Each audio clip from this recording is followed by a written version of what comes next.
I'd never seen humans like this. Testimony of an alien veteran. In 4 wars, I have seen ships die. I have watched cruisers fold in half like paper under pressure. I have seen frigates burn in colors that do not exist in nature. Colors that only happen when metal and fuel and the cold mathematics of a structural failure combine into something briefly, terribly beautiful.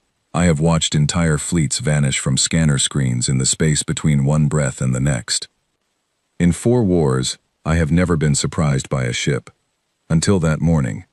It dropped from faster-than-light travel at 6:12 station time, and the first thing I noticed was the sound. Not the sound it made. Ships in space make no sound, which is one of the few mercies the universe offers. I mean the sound my instruments made trying to describe it. The resonance signature came back wrong. Not damaged wrong. Not malfunctioning wrong.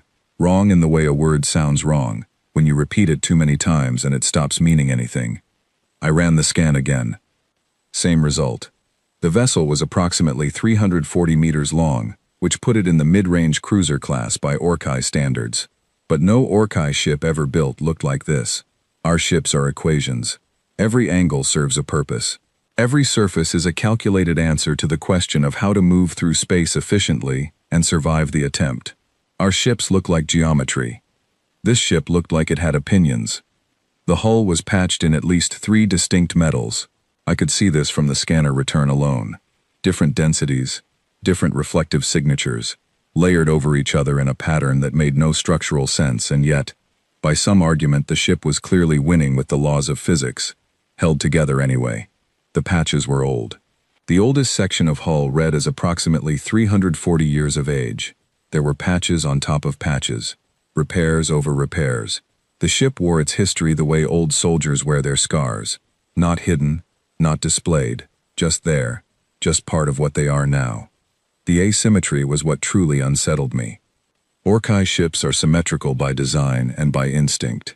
Symmetry is balance. Balance is survival. Every engineer in my species understands this at a level below thought. The way you understand that cooling darkness is cold, without having to test it each time. But this ship had a secondary propulsion array mounted on its port side with no counterpart on the starboard. It had what appeared to be a weapons platform bolted to its dorsal surface, at an angle that served no tactical geometry I could identify. It had, and I want to be precise here, what appeared to be an external storage container, welded to its underbelly. Not integrated, welded, as a second thought. I stared at that container for a long time. My commander, Sova Thin, asked me what I was looking at. I told her I was not yet certain. The vessel broadcast no designation on approach. This was irregular. All vessels passing through the neutral corridor were required by the Interstellar Compact to broadcast a designation, a species identifier, and an intended heading. This was the minimum. This was the law. The vessel approached in silence for 4 minutes and 11 seconds, and I logged each of those seconds because something in my training told me to keep a record of this, even though I could not yet say why. Then the communication channel opened. The voice that came through was female, I would later learn. At the time, my translator simply registered it as biological, carbon-based, unidentified species, and began cycling through its 4,000-language database. The voice said something that took my translator 6 full seconds to process, which had never happened to me before in any of my 4 wars. The translator finished its work. It presented me with the result. The result was, "Anyone got coffee out here?" I sat with that for a moment. My translator offered 17 supplementary definitions for the word coffee. They ranged from a liquid stimulant derived from a specific planet-grown seed, to a cultural ritual involving the preparation of said liquid, to a colloquial expression of general wakefulness and readiness. None of them explained why this was the first thing a vessel operator said upon entering a neutral zone that 3 major interstellar powers were currently staring at very carefully. I opened the return channel. Orkai do not fill silence. We let it sit.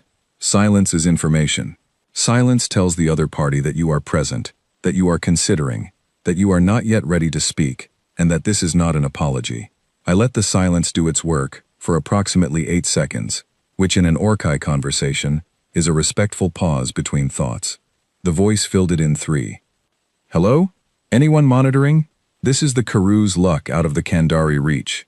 We just ran about 4 hours over our transit estimate because Danny decided the long way around was a great idea, and it was not, for the record, a great idea. And we are all very tired, and someone mentioned this station might have a resupply dock. Over. There was a sound in the background. A second voice, male, complaining about something. The first voice told him, in a tone that suggested this conversation had been happening for a long time and showed no signs of ending, that he could file his complaints with the hull patch he was supposed to have finished 3 days ago. The male voice said something about the hull patch being fine. The female voice said the hull patch was not fine. The hull patch was a philosophical statement about the impermanence of metal, and she needed coffee. I was still processing this when my scanner returned the vessel's registration data. The ship, the Cruise Luck, was 340 years old. The human aboard who was arguing about hull patches was 31. I read the numbers twice. Then I checked my scanner's calibration. The calibration was correct. Then I pulled the human species average lifespan from the database, somewhere between 80 and 120 standard years, with significant variation based on medical access. The ship was older than my third war. The human inside it had opinions about coffee. I opened the channel again. I gave them docking clearance. Sova Thin came to stand beside me at the monitoring console. She looked at the scanner return for a long moment. She looked at the registration data. She looked at the hull patches. She said, "What is that?" I told her it was a human vessel. She said, "Is it supposed to look like that?" I told her I was not certain what human vessels were supposed to look like. I was fairly certain this one looked like what happened when a vessel refused to accept that it was supposed to stop working and simply kept going out of stubbornness. Sova Thin is a veteran of 6 wars. She has the stillness of someone who has seen most things and been surprised by very few of them. She watched the Cruise Luck maneuver into the docking approach, listing very slightly to the port side in a way that had nothing to do with any gravitational pull I could identify, and she was quiet for a long time. Then she said, "The approach vector is wrong." I told her the approach vector was not wrong, exactly. It was achieving the correct result by unconventional means. She thought about that. "Log it," she said. I had already begun. The Cruise Luck settled into the docking cradle, with a sound that my station's sensors registered as a heavy metallic contact, followed by what I can only describe as a groan of relief. A ship groaning in relief was not something I had a log category for. I made one. The docking seal confirmed. Atmospheric equalization began. I watched the readout as the inner door cycled, waiting to see what came through. The human who came through was Captain Nora Carew. She was shorter than I expected. I am not certain what I expected. The ship had given me an impression of something vast and stubborn and improbable, and she matched that, but in a compact form. She wore a jacket that had been repaired nearly as many times as her ship, and carried a battered metal cup that she was already drinking from before the airlock had fully finished cycling. She looked up at me. She had eyes the color of old engine oil, and they were alert in a way that suggested she had been awake for longer than was sensible, and had made peace with this. She said, "You're Orkai." I told her I was. She said, "Good. I was worried you'd be Vrecken. Vreckens never have coffee." I told her that we did not, in fact, have coffee. She looked at her cup. She looked back at me. "That," she said, "is the second bad news I've gotten today." Behind her, through the still cycling airlock, I could hear the second voice, the one who had argued about hull patches, saying something that sounded like a question. She answered it without turning around, something short, something that made the voice go quiet. I asked her for her manifest and transit documentation. She produced them immediately, which surprised me. The documents were complete, accurate, and stamped correctly by 3 different waystation authorities. The Cruise Luck was registered as an independent trade and transport vessel.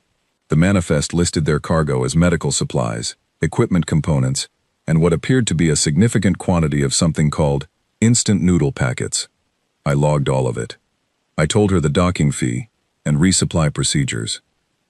She nodded, already turning to look at the station with the focused attention of someone calculating what needed to be done in what order. Then she stopped. She turned back to me. "You've never seen a human ship before," she said. It was not a question. I told her this was correct. She nodded slowly. She looked at something in the middle distance for a moment, and there was something in her face that I did not have a word for yet. My species reads emotion through posture and stillness. Humans, I was beginning to understand, wore their interior states on their exterior surfaces in ways that took some decoding. We look pretty rough from the outside, she said. I know. I told her the vessel appeared structurally coherent. She made a sound. A short, compressed sound through her nose. I would learn that this was laughter of a specific kind, the kind that carries something heavy inside it. Structurally coherent, she said. I'm going to put that on the hull. She walked into the station. I stood at my console. I pulled up the scanner record of the Caru's Luck one more time and looked at the hull patches, at the asymmetric propulsion array, at the storage container welded to the underbelly like an afterthought that had become load-bearing. 340 years old. Still flying. I did not know what to do with this information. It did not fit the categories I had built over 4 wars. In my experience, old things that had been through enough battles eventually stopped. They were retired or destroyed, or they simply became too damaged to continue. The Caru's Luck had been through enough battles. I could see that clearly. The damage records embedded in its registration history were extensive. It had been in 7 documented engagements. It had sustained critical damage in 3 of them. It had not stopped. I thought about the hull patches layered over hull patches. I thought about repairs made in 3 different metals across 3 different centuries. I thought about 340 years of refusing to quit, accumulating history and layers, wearing every fix and every break and every return to service as part of the same continuing argument with the universe. Sova Thin had gone back to her station. I stayed at the monitoring console. I looked at the scanner return for a long time. In my 4 wars, I had never needed a category for this. I began building one. In my 4 wars, I had watched many kinds of fighters. The Orkai fight through discipline. We train our instincts out of us and replace them with doctrine. In a battle, an Orkai soldier is a function. You give the function inputs. The function returns the correct output. There is no noise. There is no deviation. There is a plan, and the plan is followed, and where the plan is not possible, the nearest correct approximation of the plan is executed instead. We win wars the way water carves stone, steadily, without drama. The stone always breaks eventually. The Keth fight through hierarchy. Every order flows from above. Every unit holds its position until the order changes. They are precise and terrible and predictable, which is the thing that beats them eventually. You learn the hierarchy, you break one node, and the whole structure seizes. The Vrecken fight through aggression. Rage is their primary tactical asset. They hit hard and they hit first, and they hit again before the first blow has finished landing. They burn out quickly, strategically, but in the short term they are devastating. I had files on all of these. I did not have a file on humans. I built one over the 18 days following the Caru's Luck's docking, during which Captain Nora Carew and her crew conducted repairs that I was not certain were structurally sound, and which I later confirmed were, by a margin I still do not fully understand. I watched humans work. They argued constantly while working. They also worked faster while arguing. These 2 facts did not reconcile within any framework I had, so I logged them separately and moved on. Her engineer was named Owen Dale. He was 26, which in human years meant he was very young. He had an approach to machinery that I can only describe as personal. He spoke to the Caru's Luck systems while he worked on them. Not technical language, personal language. The kind of language you use when addressing something you have a relationship with. I asked Captain Carew about this. She said, "Owen thinks the ship has feelings." I asked if this was a common human belief. She drank her coffee. Some of us believe it more than others. I asked what she believed. She looked out the observation port at the Caru's Luck sitting in the dock, patched and asymmetric, and 340 years old. "I believe," she said, "that when something's kept you alive long enough, you owe it the courtesy of not being rude to it." I logged this. 18 days after the Caru's Luck arrived, the Vrecken Raider group hit the corridor. They came in fast, which was Vrecken. They came from 2 vectors simultaneously, which was smarter than average Vrecken, and suggested they had a commander worth taking seriously. There were 9 vessels total, 6 fighters and 3 mid-range cruisers, enough to control the corridor, enough to make whoever was in it reconsider their plans. There were 4 Orkai patrol vessels in the corridor at the time of contact. I was coordinating from the station. There were also 3 human ships. They had arrived the previous week as part of a growing coalition presence, a gesture of alliance between the human independent fleet and the Orkai patrol network.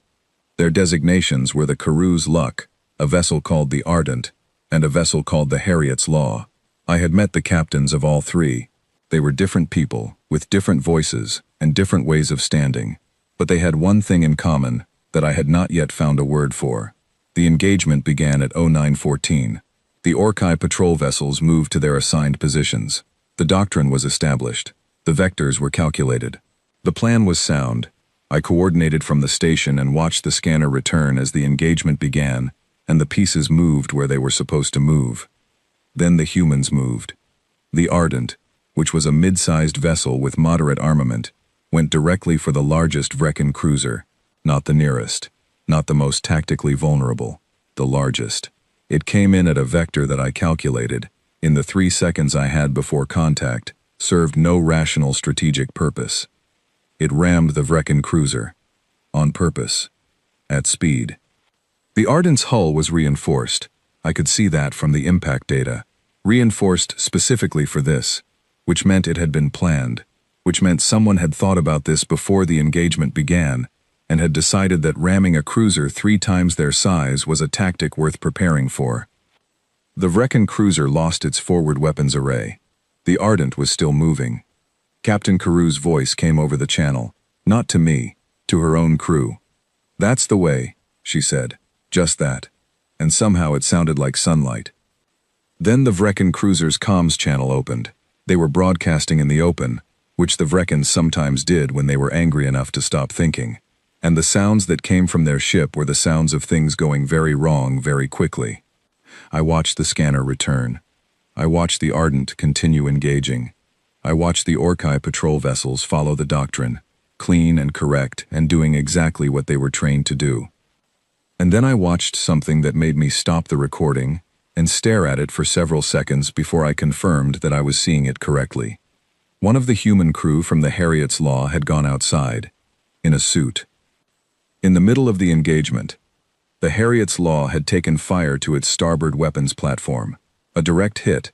The platform was compromised, its targeting system gone. I had already calculated this as a weapons loss event and adjusted the tactical picture accordingly. That platform was done. That was the logical conclusion. The human outside was fixing it, not retreating to make repairs in a safe interval, not logging the damage for a post-engagement repair, fixing it. Right now. With fire coming in from 2 Vrekin fighters. With the battle happening around her as if the battle were the background of this activity, and not the central event. She had a tool in her hand. She was working. I opened the channel to Sova Thin. "One of the humans has gone outside," I said. Sova Thin's voice was perfectly level. "Is it dead?" I watched the scanner. The human raised the tool briefly. A gesture. At no one. At nothing. "It is waving," I said. There was a pause on the channel. "Waving," Sova Thin repeated. "Waving," I confirmed. The platform came back online 7 minutes later. The human returned to the ship. The Harriet's Law resumed full weapons capacity and immediately fired on a Vrekin fighter that had been repositioning to take advantage of the perceived weakness in the starboard array. The Vrekin fighter had not accounted for the weakness disappearing. The engagement continued. The humans did not fight through discipline. They did not fight through hierarchy or through aggression. They fought through something I was struggling to name. They improvised in real time, in ways that should not have worked and kept working anyway. They communicated constantly during the fight. Voices, short bursts, words that were half tactical information and half something else. When the Ardent's secondary engine stuttered, someone on the channel said, "Come on, come on, come on," as if the engine were a person who needed encouragement. And then the engine came back, and someone else said, "There she is," as if the engine had done something heroic. When an Orkai engine stutters, we log a malfunction and adjust our tactical assessment. We do not tell the engine we believe in it. The engagement ended at 10:43, 93 minutes. The Vrekin Raider group was gone. 3 destroyed, 2 critically damaged and retreating. 4 scattered and gone from scanner range. No Orkai vessels lost. No human vessels destroyed. Damage across all vessels, significant in places, but nothing that had taken the final step from damage to gone. I ran the damage assessment. I had a form for this. It had served me through 4 wars and thousands of engagement outcomes, and I had never once needed to add a new field to it. I needed a new field. The Ardent was, by every damage metric I had, non-operational. Hull integrity at 34%, 2 of 3 engine systems offline, weapons array down to 1 functional turret, life support functioning but stressed. The Ardent was broadcasting music. I confirmed this 3 times. Not a distress signal. Music. I ran it through the database and it returned a genre classification. Rock. Subtype designated classic. The specific recording was from a human artist who had been dead for 170 years. The Ardent's crew was playing music from a dead artist through their external comms array because their ship had survived an engagement that should, by any reasonable calculation, have killed it. I stared at the scanner return for a long time. Owen Dale's voice came through on the crew channel. He was talking to someone about the drive housing. He sounded pleased, not relieved, not exhausted. Pleased. The way you sound when something you were fairly sure about turns out to be correct. Captain Carews' voice came through next. Nora to station. Got a request for hull repair priority. We need a bay. I assigned them Bay 4. She said, "You're a good man, Vetharak." I opened my mouth to tell her that I was Orkai, not a man, and that the concept of good man did not translate directly, and that I had simply followed resource allocation protocol. I did not say any of this. I did not know why I didn't say it.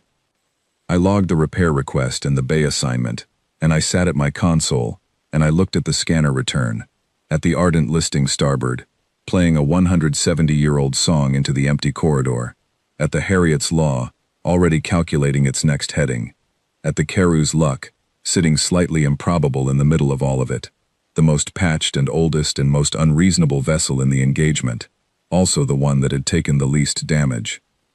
I thought about the human who had gone outside. I thought about the wave. In my 4 wars, I had filed 1,400 damage assessments.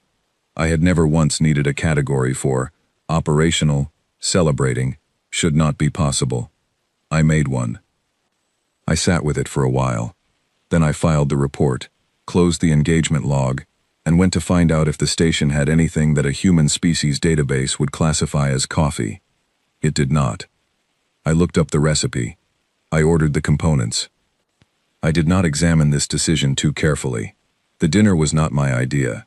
Captain Carew suggested it on the 3rd day of the Ardent's repairs, in the tone of someone who was suggesting something they expected to be refused, and planned to ask again until it wasn't refused. I had encountered this quality in her before. It was, I was beginning to understand, a general human trait. They proposed things, and if the thing was declined, they proposed it again, from a slightly different angle, and they kept doing this, until either the thing happened, or one of them ran out of energy, which took longer than you would expect. She said, "You should eat with us." I told her that Orkai ate on a schedule. She said, "Great, we'll work around your schedule." I told her that Orkai typically ate alone, or with unit mates. She said, "We're temporary unit mates, that counts." I told her I was not certain the food would be compatible with Orkai biology. She said, "I'll make 3 things, and if none of them work, I'll eat all 3, and you can watch and tell me about your wars." There was no angle from which this could be declined that she had not already accounted for. I understood this about 12 seconds before I agreed to come. The meal was in the Carews' Luck's small common room, which was exactly what you would expect a room to look like if it had been used continuously for 340 years, and the people using it had opinions about where things went, and those opinions did not match. There were 3 tables, one standard, one bolted to the wall at an angle that served no dining purpose I could identify, and one that was clearly something other than a table being used as a table. Every surface had been used. Every surface showed it. It felt, improbably, comfortable. Captain Carew was already there when I arrived. Owen Dale was there, sitting sideways in a chair the way young humans apparently sat when they were fully relaxed. The 3rd crew member was a man named Callum Price, who was 44, and said almost nothing across the entire meal, and who I nonetheless felt I understood very well by the end of it. He had a stillness about him, an Orkai kind of stillness. He watched everything with eyes that had filed away more than they let through, and once, when Karoo said something that landed funny, he smiled before she finished saying it, which meant he had already known where the sentence was going. He noticed me noticing this. He lifted his cup slightly in my direction. I did not fully understand the gesture, but something in me answered it anyway. Karoo had made 3 things, as promised. The first was something that smelled strongly and was bright orange. The second was something pale and structured that I could not categorize. The third was something dark and simple that, according to her, you can't really mess up. I tried the orange thing first. The smell was strong enough that it preceded the flavor by a significant margin. I want to be precise about what happened. The flavor arrived, and it was several things at once, and those things were arguing, not in an unpleasant way, in the way of a conversation where everyone is very certain, and no one is wrong, and somehow the result is more interesting than any single voice would have been alone. My translator had described curry as a preparation in which several strong flavors are combined until no single flavor survives.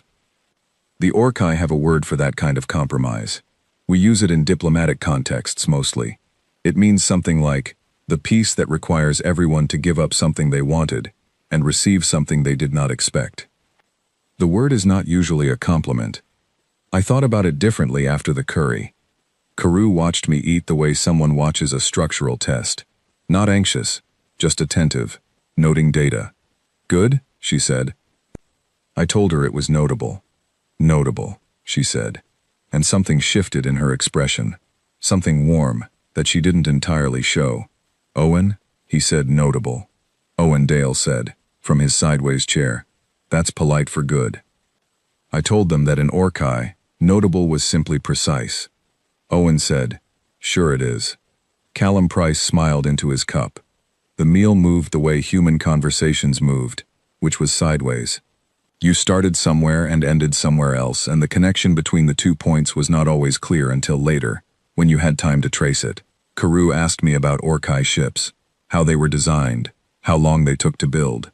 I explained the geometric principles. She listened with the particular attention she gave to technical information, still, focused, asking questions that were further along than the answer she had just received. Owen asked me about weapons systems. This I had expected. I did not expect Karoo to ask me about my first war.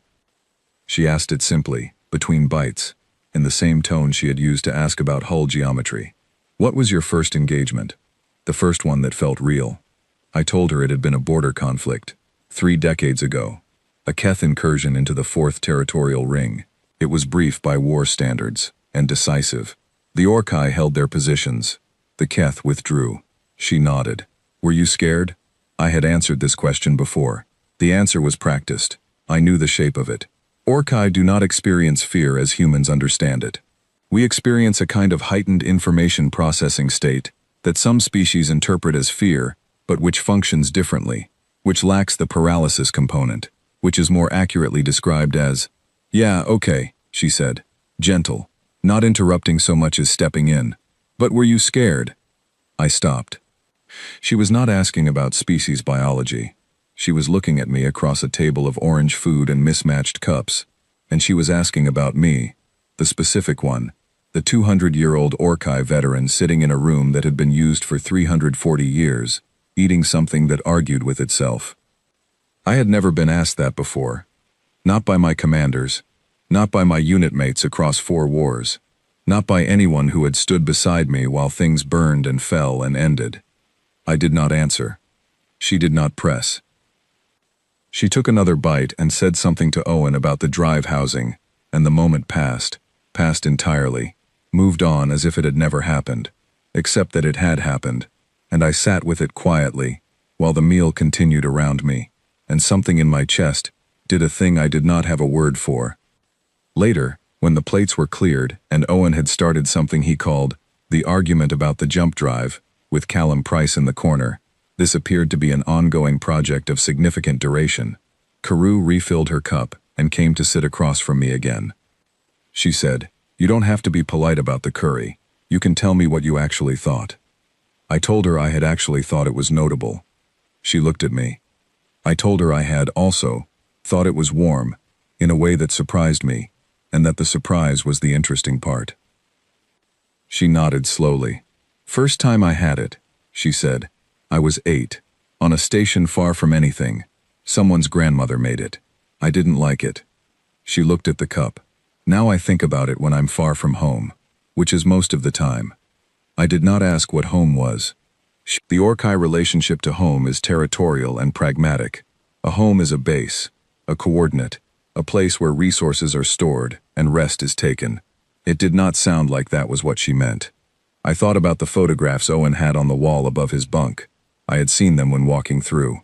Faces, people not here, people connected to him by some invisible thread that he apparently needed to be reminded of by keeping their images within eyeline.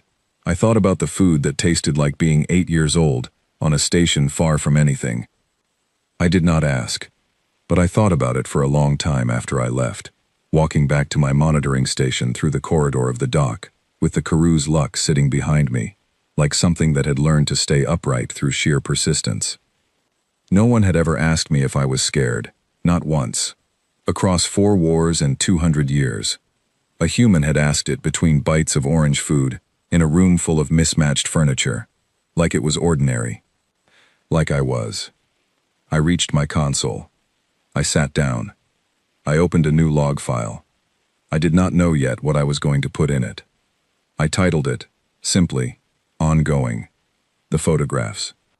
I have thought about this more than I have thought about almost anything else in this entire account, and I have been trying, throughout the writing of it, to describe correctly what I mean when I say that the photographs were the thing that changed something in me, not the battle, which I will also describe.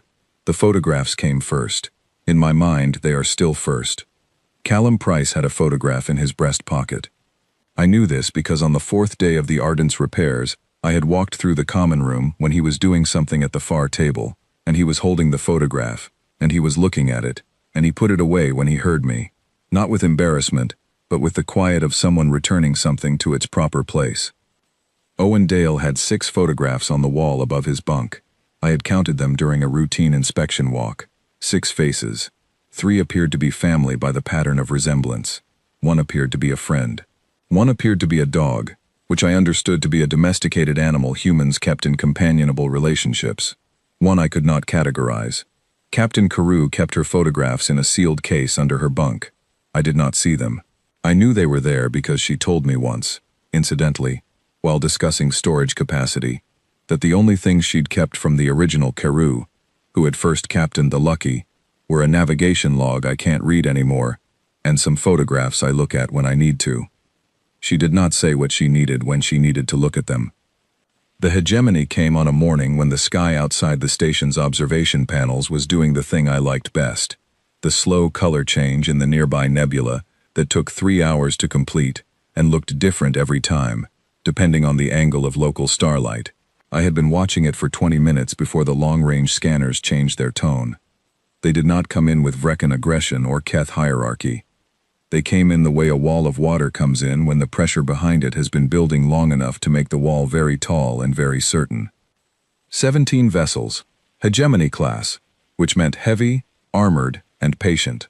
The hegemony did not make mistakes that cost them battles. They gathered information, they calculated, and then they applied force in the precise amount and direction necessary to win.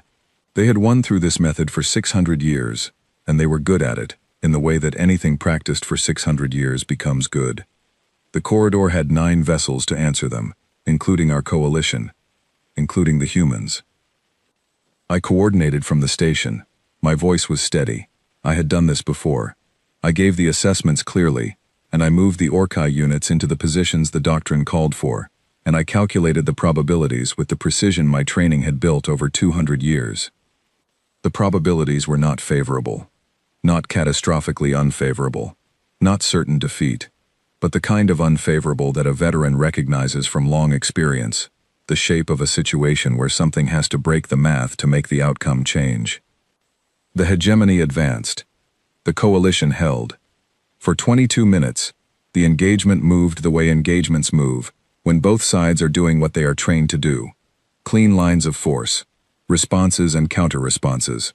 The kind of battle that will be analyzed in doctrine documents afterward because it illustrates principles correctly.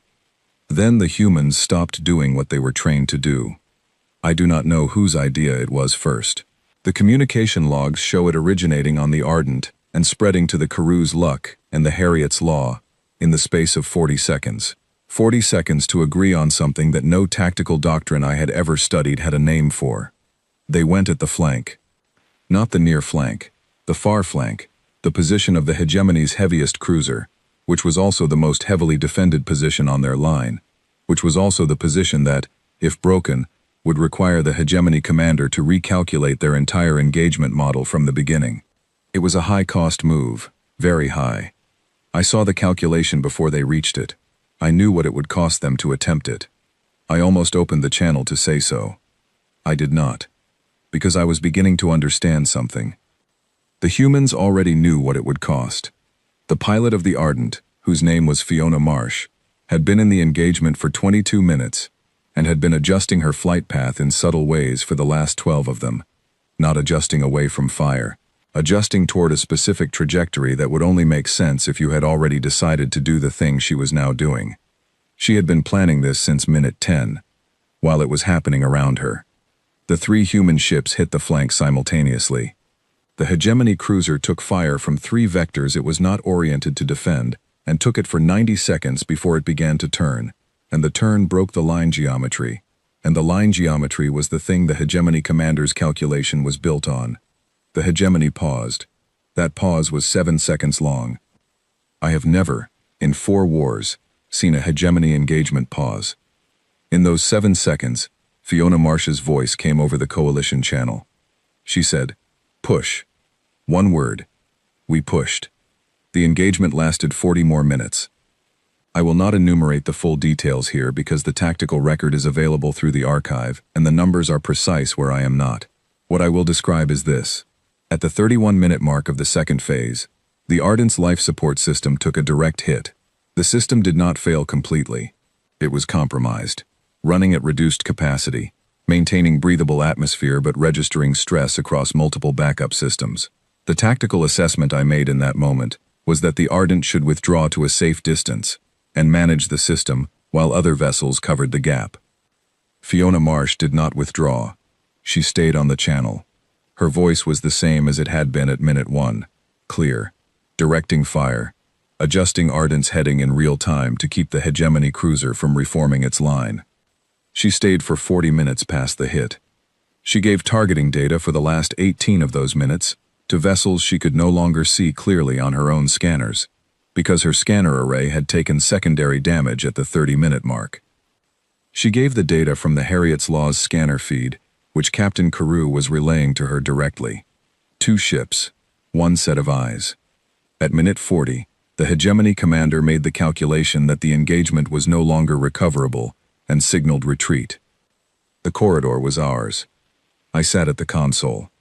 The scanner return showed the aftermath, the damaged vessels, the retreating hegemony ships, the debris field that always follows the math of a hard-won thing. I sat for a while. Then I began the damage assessment. When I reached the Ardent, I stopped. I looked at the numbers. I looked at them again. Fiona Marsh's voice had been the same at the end as at the beginning. I had been listening for the difference, for the thing that would signal what I knew must be happening to the atmosphere on her vessel, to the physical strain of maintaining a battle station while systems failed around her. I had been listening for the voice to change. It had not changed. I opened the coalition channel.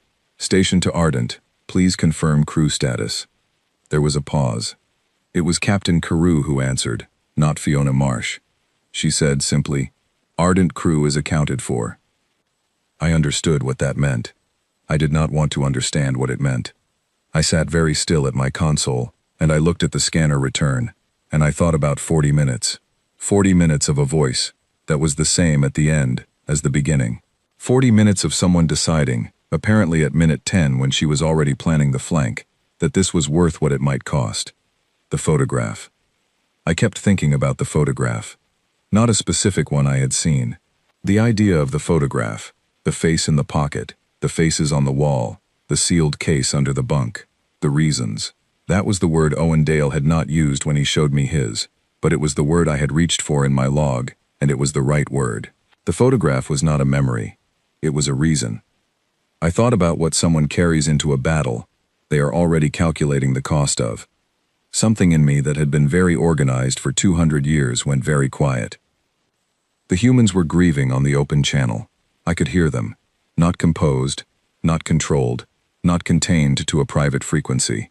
Loud and together and immediate. Someone was crying. The sound was raw and open in a way that nothing in my experience had prepared me to receive. Another voice came in and said something I could not translate fully. Something that meant approximately, I am here, I am here, I am right here.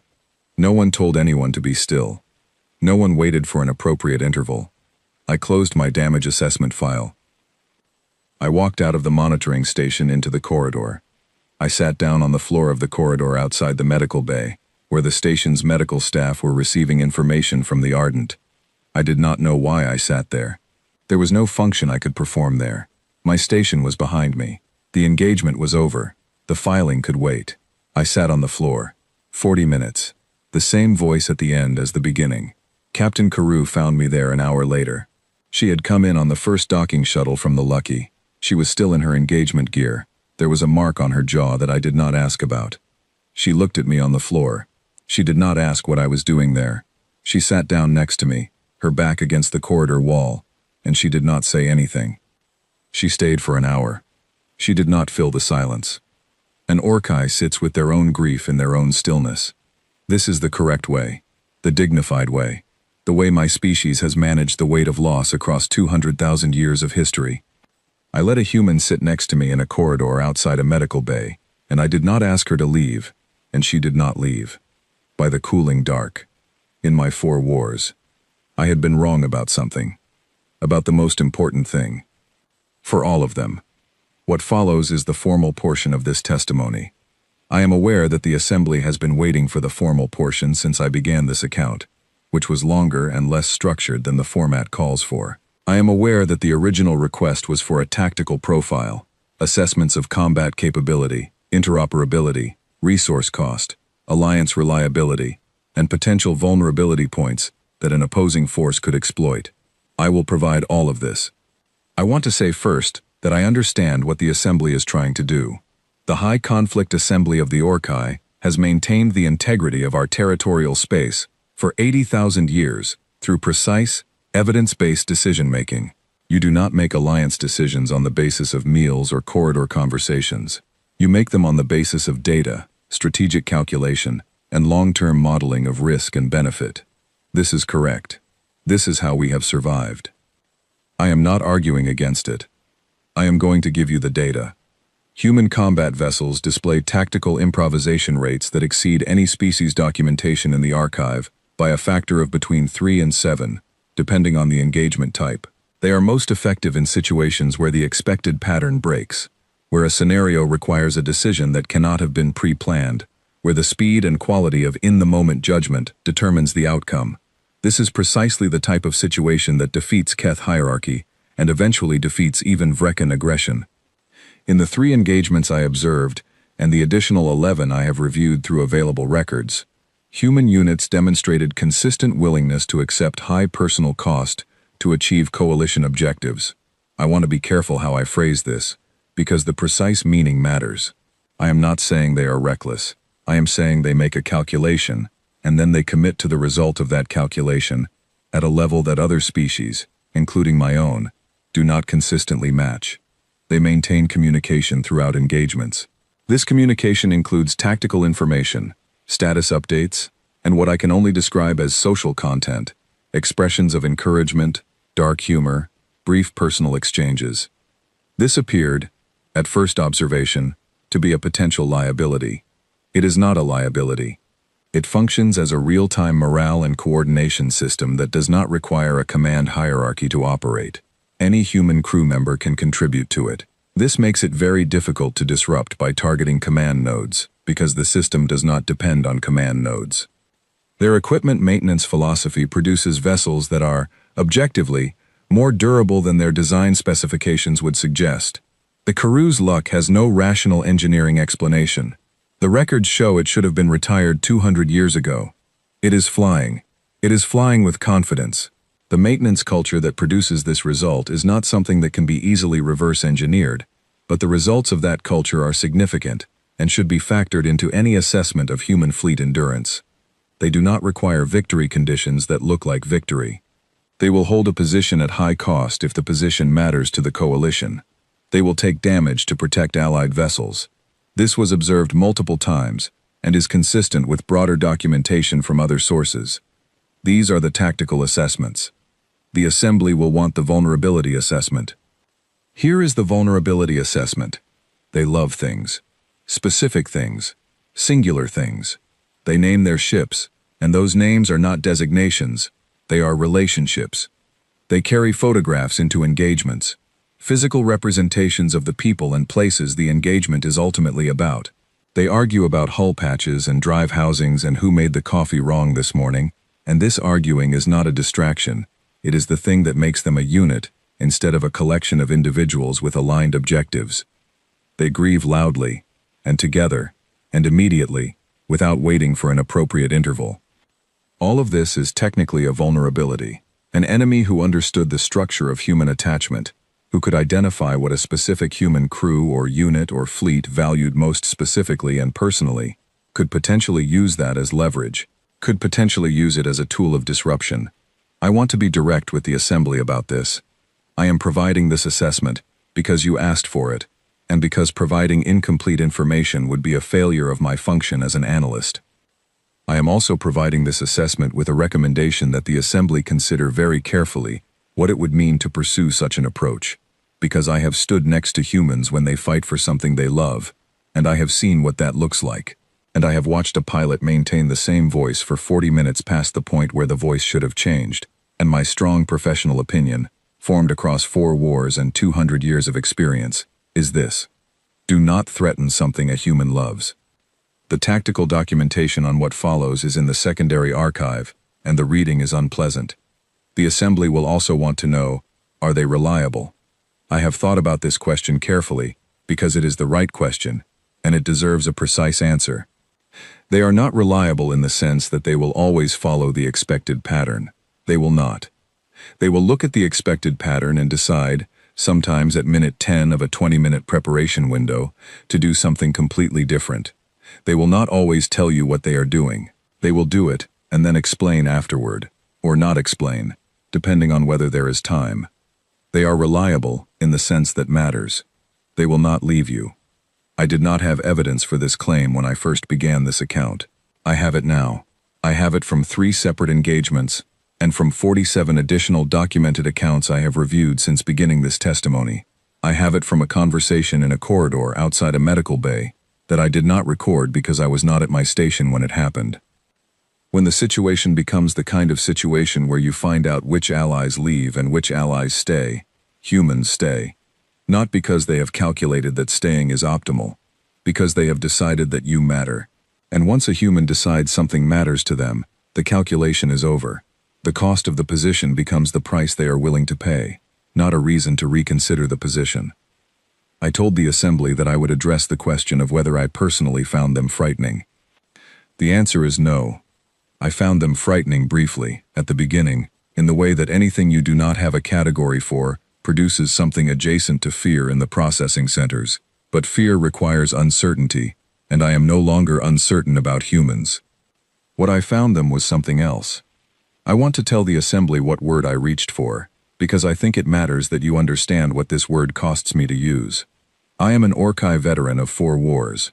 I do not use language loosely. In my species, every word in the formal record is weighed before it is placed there, and the word that is placed there is the one that is precisely correct, not the one that is approximately correct. I thought about the correct word for a long time. I thought about a 340-year-old ship that refused to stop flying. I thought about an engineer who talked to an engine like it had feelings, and the engine kept working.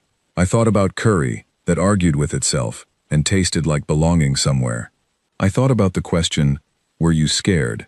asked across a table in a tone that meant, "I want to know about you, the specific you." I thought about a voice that was the same at the end, As the beginning, I thought about photographs in breast pockets, carried into engagements that might end badly. I thought about a human sitting on a corridor floor next to me, and not saying anything, and not leaving.